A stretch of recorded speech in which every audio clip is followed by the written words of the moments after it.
Zami myo, ça qui est dans la République, nous avons bouche pour nous parler. Et avant tout, nous saluons dans le nom de Jésus, oui, que l'amour Christ la couvre l'humanité. Alors, de vous de voir ça, qui t'a qui est pas vrai?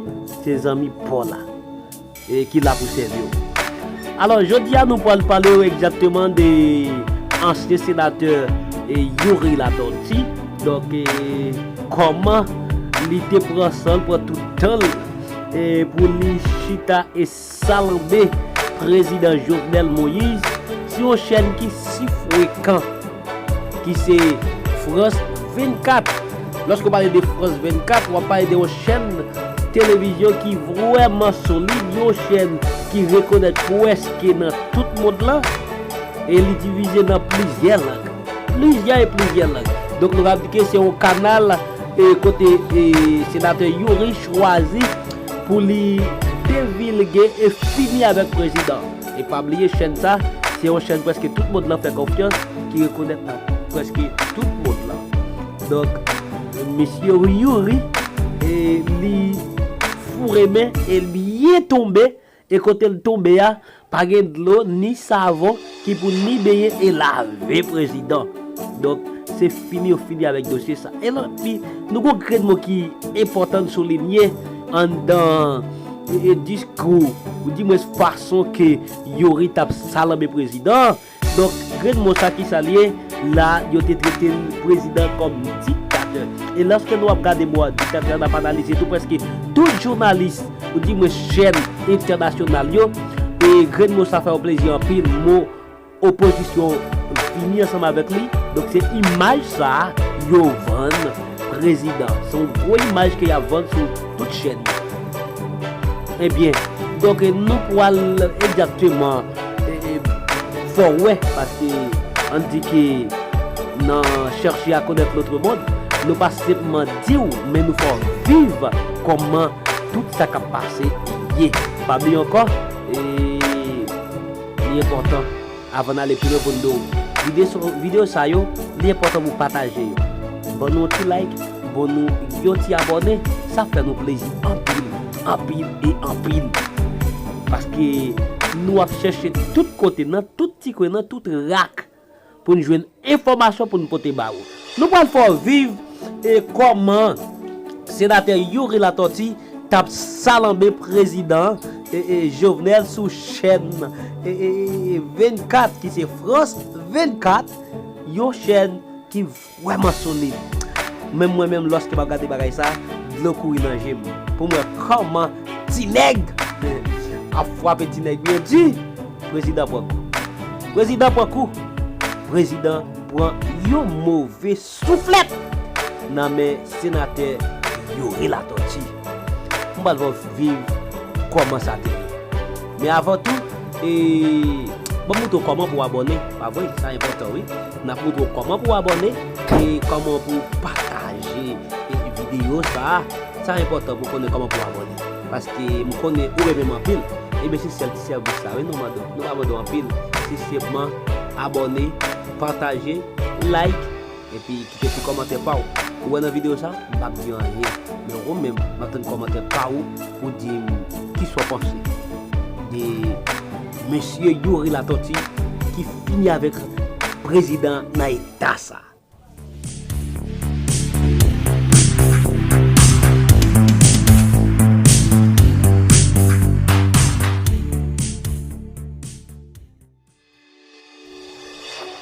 Yes, c'est ça. Alors, pour me partager, merci en pile de ce que moi pendant ma montre comment pour abonner ou même ou tout profiter abonner et ou tout profiter faire un moulin abonner.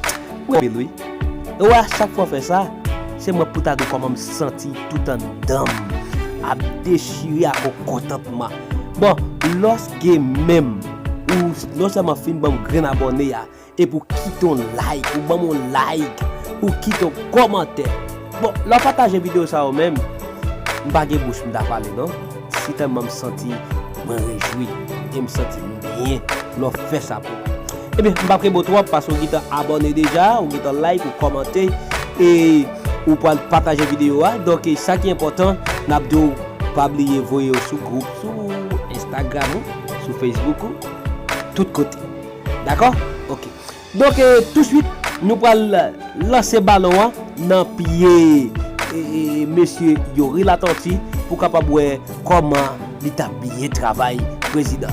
Nous lancer ballon dans le pied. Ou même quitter commenter par. Merci. Bonjour et bienvenue sur France 24. Notre invité aujourd'hui est Yuri Latortue. Il est ancien président du Sénat en Haïti. C'est une des chevilles ouvrières du mouvement d'opposition au président Jovenel Moïse. Il est avec nous depuis Port-au-Prince. Merci d'être avec nous. Un plaisir d'être avec vous. Alors depuis plusieurs semaines, une vague de contestation s'est levée contre le président. Lui affirme que son mandat à la tête du pays court jusqu'au 7 février 2022, mais selon l'opposition, son mandat de 5 ans a pris fin le 7 février 2021. Alors c'est un désaccord né du fait que Jovenel Moïse avait été élu lors d'un scrutin qui a été annulé pour fraude, puis finalement réélu un an plus tard.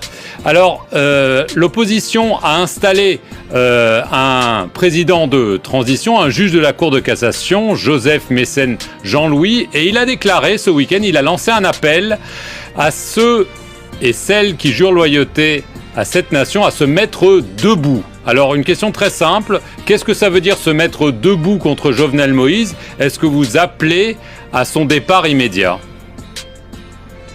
Oui, se mettre debout, c'est dire premièrement que le mandat de Jovenel Moïse est arrivé à terme depuis le 7 février 2021 et que le président Jovenel Moïse, le président de facto, il veut rester au pouvoir. Et l'opposition s'est dit qu'il nous faut ce gouvernement de transition avec le président Mécène pour pouvoir faire repartir Haïti. Premièrement, eh bien, continuer avec les procès de Petro-Caribé. Petro-Caribé, c'est ce fonds vénézuélien d'achat à crédit du pétrole qu'on a découvert dans les rapports du Sénat qui ont été gaspillés. Continuer avec les procès des crimes de sang perpétrés dans les différents quartiers populaires. Organiser cette conférence nationale pour que les Haïtiens puissent dialoguer et poser les vrais problèmes du pays et réaliser des élections honnêtes, crédibles et démocratiques. Donc se mettre debout, c'est pour réaliser cette transition et permettre à Haïti de repartir de pied ferme. Mais est-ce que ça veut dire que c'est pas seulement un mouvement pacifique? Est-ce que se mettre debout, ça peut vouloir aussi dire, se mettre debout et prendre les armes? Non, se mettre debout, c'est un mouvement complètement pacifique. D'ailleurs, c'est pas simplement l'opposition, ce sont tous les secteurs de la vie sociétale. Il y a le secteur religieux, avec l'Église catholique qui a pris position pour le départ du président le 7 février 2021. La Fédération protestante, très puissante en Haïti, qui également justement a souligné le départ du président pour le 7 février 2021, le secteur syndical, le secteur des droits de l'homme, le secteur de la société civile. En tout, il faut dire que des milliers, des dizaines de milliers de personnes marchent dans les rues pour réclamer ce départ et mettre sur pied cette nouvelle transition. Le problème, en dehors de l'argument constitutionnel, il n'y a pas de cour constitutionnelle qui puisse trancher quand le mandat s'est terminé, mais il y a quand même les Nations Unies, l'Organisation des États américains, le gouvernement américain qui, eux, valident le calendrier électoral défendu par Jovenel Moïse. Ils affirment que son mandat se termine en 2022. Donc, ils ne sont pas d'accord avec vous. Quelle est votre réaction? Écoutez, ça m'étonne pour l'ambassade américaine qui a pris position pour le 7 février 2022, alors que les trois plus grandes universités américaines, je parle d'Harvard, de Yale University et New York University, eux-mêmes, elles ont pris position pour dire que le mandat de Jovenel Moïse a pris fin, selon la lecture de l'article 134.2 de la Constitution haïtienne, le 7 février 2022. Et en Haïti, on n'a pas de cour constitutionnelle, mais le Conseil supérieur du pouvoir judiciaire, qui est la plus haute instance du pouvoir judiciaire, a tranché et a dit que le mandat de Jovenel Moïse a pris fin le 7 février 2021, selon la lecture de l'article 134.2 de la Constitution. Mais les États-Unis, l'ONU, l'Organisation des États américains, c'est quand même un sacré camouflet pour vous. Est-ce que ça vous scandalise? Est-ce que vous comprenez pourquoi ils le font? écoutez, l'attitude de cette communauté internationale a été toujours dictée par l'ancien président Donald Trump. Vous savez que le président Donald Trump a signé une entente avec le président Jovenel Moïse. Une entente très simple pour dire que, écoutez, moi je vais vous protéger contre les manifestations populaires, puisqu'il y avait de grandes manifestations contre le président Jovenel Moïse pour les faits de corruption, pour les faits de malversation. Et le président Donald Trump a dit, vous allez voter partout pour les États-Unis et moi je vais vous protéger contre le peuple. Et c'est ce qui a été fait. Mais le président Trump est parti. Est-ce que vous n'êtes pas déçu que l'administration Biden suive à ce moment-là ses traces ? Écoutez, la nouvelle administration vient de s'installer. Il y a eu les démocrates au Congrès, les députés. Il y a eu le sénateur Lévy qui a pris position pour dire que le mandat du président Jovenel a pris fin le 7 février 2021. Je crois qu'il y a tout un processus qui se met en place et nous espérons que cette administration va changer, puisque le président Joe Biden en campagne avait dit que le président Donald Trump avait délaissé Haïti et que lui, il allait justement rendre cas d'Haïti, il allait regarder Haïti comme un pays qui a besoin d'assistance. Dans ce cas, nous espérons que cette nouvelle administration va suivre les élus du Congrès, tant au Sénat qu'à la Chambre des députés. Le pouvoir affirme que plusieurs juges, on a parlé du juge qui a été désigné président de la transition, il y en a un autre, le juge Ivikel Dabresil, qui a été accusé, sur cette antenne même d'ailleurs par le ministre des Affaires étrangères, d'être l'instigateur non seulement d'une tentative de coup d'État, mais d'une tentative d'assassinat du président Jovenel Moïse. Votre réaction à ces accusations très graves?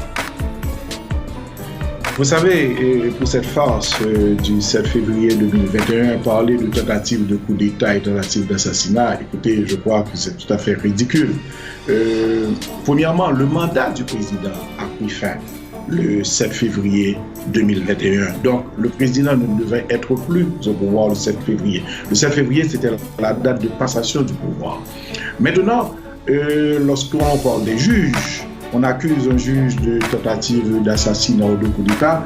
Vous savez, en Haïti, il y a le CSPJ, qui est le Conseil supérieur du pouvoir judiciaire, qui règle tous les cas des disciplines commis par les juges. S'il y a quelque chose, on doit renvoyer ce juge par devant le Conseil supérieur du pouvoir judiciaire. Il ne revient pas au président de mettre les juges à la retraite, de révoquer les juges, de procéder à leur extradition. Ce sont des accusations mensongères.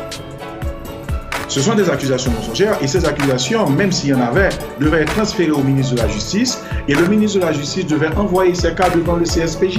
Il ne revient pas au président de prendre des décisions puisque c'est un pouvoir indépendant selon les articles 59 et 60 de la Constitution et c'est le CSPJ qui règle les cas de discipline de fautes graves commis par les juges. Qu'est-ce que vous pensez qui est l'intention du président Jovenel Moïse? Lui, il dit « Je veux finir mon mandat, qu'on me laisse terminer mon mandat ». Est-ce que vous le soupçonnez de vouloir, en fait, changer la Constitution? Il n'y a qu'un mandat présidentiel, normalement, en Haïti, pour pouvoir se représenter et peut-être rester au pouvoir. Le président Jovenel Moïse, alors ce président de facto, puisque normalement son mandat a pris fin le 7 février 2021, l'ex-président veut trois choses. Premièrement, il veut rester au pouvoir du 7 février 2021 au 7 février 2022. Deuxième chose, il veut changer illégalement la Constitution sans l'avis du peuple, sans les règles à suivre, pour se protéger des crimes financiers et des crimes de sang, en essayant d'avoir une amnistie générale pour lui et son équipe. Et troisièmement, le président veut réaliser des élections frauduleuses avec un conseil électoral qui est manipulé afin de mettre son équipe au pouvoir et puis après de se représenter pour se maintenir au pouvoir. Donc voilà ce que veut le président Jovenel Moïse malgré la fin de son mandat. Donc, comment est-ce que vous le qualifieriez? Vous avez parlé de crime. Est-ce que pour vous c'est un criminel, un dictateur, les deux, autre chose? Il y a plusieurs crimes commis par le président Jovenel Moïse. Premièrement, il y a eu les crimes financiers. Dans le rapport sénatorial sur Petro-Caribé, où il y a eu des cas de malversation confirmés par le tribunal le plus élevé du pays, qui est la Cour supérieure des comptes, eh bien la compagnie du président Jovenel Moïse, Agritance, a été indexée. Et la Cour supérieure des comptes a recommandé maintenant d'envoyer ces dossiers à la justice. ce qui n'a pas été fait puisque ce procès a été bloqué par le gouvernement. La deuxième chose pour les crimes de sang, vous savez que le gouvernement, l'ex-président Jovenel Moïse, il a armé les gens indiens dans les quartiers populaires. Et maintenant, on a toute une série de gangs dans ces quartiers. Et ces gangs ont commis des massacres. Par exemple, les massacres de la Saline, où plus d'une centaine de personnes ont été assassinées, les massacres de Bel-Air. Donc je crois que aujourd'hui, l'opposition demande les procès pour ces crimes financiers et les crimes de sang. Et est-ce que vous pensez que c'est un dictateur qui se présente comme un démocrate, mais qu'il fera tout pour s'accrocher au pouvoir, y compris recourir à la force? Vous savez, le dictateur, c'est celui qui a un pouvoir personnel et qui élimine toutes les institutions démocratiques. La démocratie se repose sur les institutions. Le président a renvoyé tout le Sénat, malgré, justement, il y avait des sénateurs qui avaient encore un mandat. Le président a pris un décret pour éliminer les pouvoirs de la Cour des comptes afin d'empêcher tout contrôle. Le président a mis à la retraite des juges alors que la Constitution dit que les juges sont inamovibles. Le président a pris des arrêtés pour qu'il n'y ait pas de passation de marché alors que depuis 2006, tous les marchés de l'État devraient suivre la procédure de passation de marché. Donc, en tout, en Haïti, il n'y a que la présidence, il n'y a que le président Jovenel Moïse, il n'y a plus de contrôle, il n'y a plus de parlement, il n'y a plus de système judiciaire. D'ailleurs, depuis hier, tout le système judiciaire est en grève jusqu'à ce que les lois et la constitution du pays soient respectées. Donc, c'est le président qui gouverne seul avec des décrets, plus d'une cinquantaine de décrets pris en veux-tu, en voilà, sur toutes les questions d'intérêt général et sur toutes les questions du pays. C'est un dictateur.